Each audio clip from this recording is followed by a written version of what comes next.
So today we are in Tamworth and we're taking down this chestnut.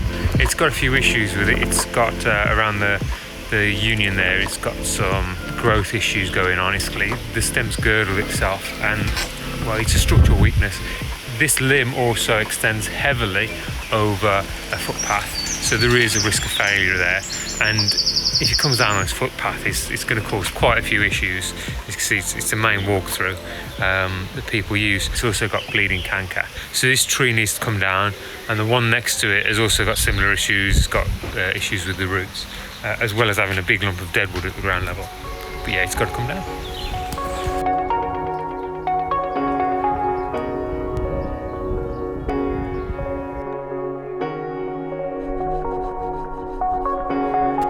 This tree also has a phone line running through it. To avoid any damage, I'll have to get right out onto the tips of the branches. I'll cut the branches into small sections so they'll fit through the gap below.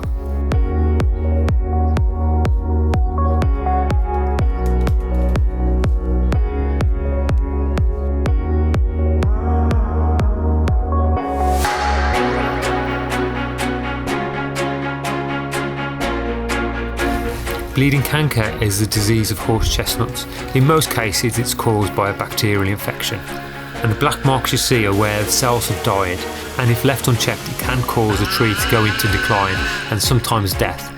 Trees can recover, so if you've got any doubts about a tree, a horse chestnut in particular, which has got black marks all over the bark, then get it checked out by a qualified arborist.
So we've got the one tree down, which came down easy enough, which was a little bit big at the base, so we used a big ground saw to cut through it.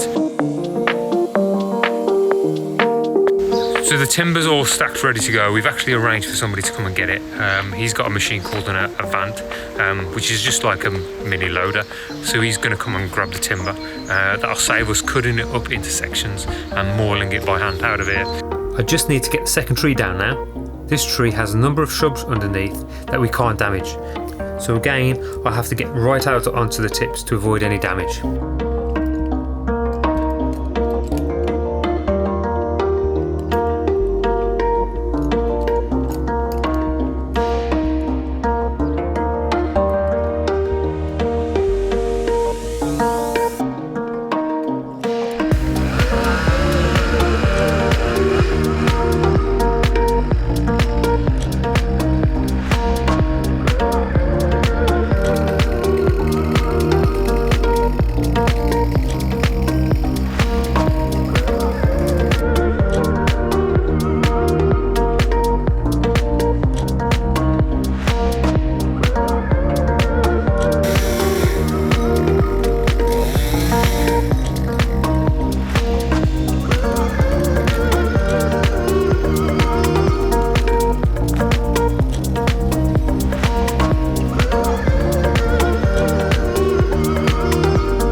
This looks like fire damage where the bark's basically been cooked and died.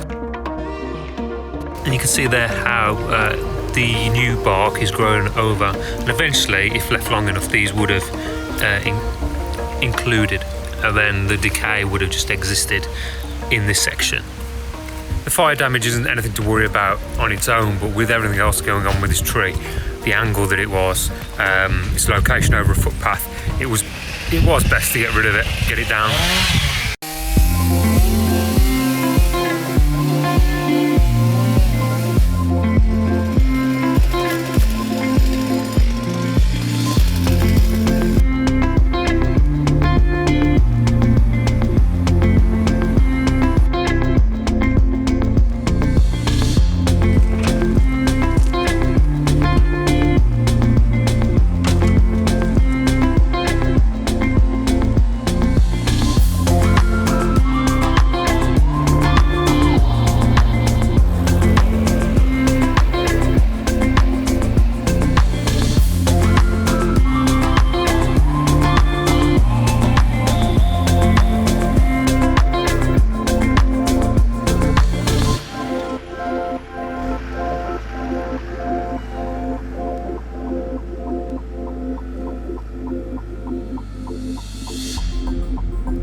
It may look a bit odd that we are loading the Avant by hand when it has a perfectly good bucket on the front, but we're doing this to avoid any damage to the lawn.